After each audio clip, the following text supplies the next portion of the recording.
Britskí vedci pracujú na vesmírnom smetiarovi. Jeho úlohou bude vyčistiť obežné dráhy okolo Zeme od trosiek zo satelitov a z iného vesmírneho odpadu. Odborníci poukazujú na problém znečistenej orbity už roky. V stávke sú miliardy dolárov, ľudské životy, aj to, čo považujeme za každodennú samozrejmosť. Signál pre mobilné telefóny, internetové pripojenie či navigácia. To všetko ohrozuje vesmírny odpad.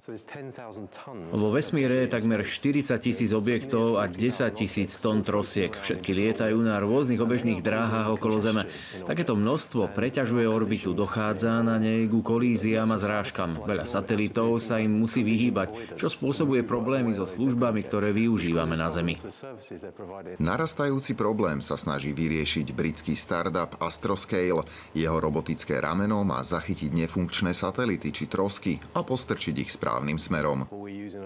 Robotické rameno zachytí daný predmet a pritiahne ho k sebe. Potom ho dostane na nižšiu obežnú dráhu a uvoľní v správnom okamihu tak, aby padal k Zemi a sám zhorel v atmosfére.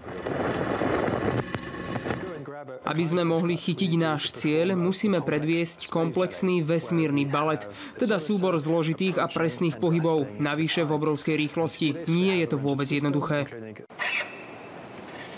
Problém vesmírneho odpadu prakticky nikto neriešil viac ako 6 dekád.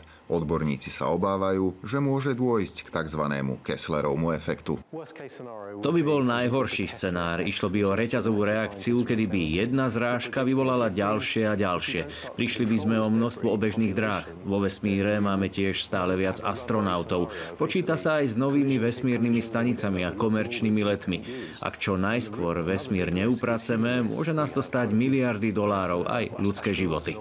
Spoločnosť Astroscale chce svoje plavidlo s robotickým smetiarom dostať na obežnú dráhu Zeme do 2 až 3 rokov. Skúma tiež možnosti, ako doplniť palivo starším satelitom a predĺžiť tak ich životnosť. Kamil Kolenič, RTVS.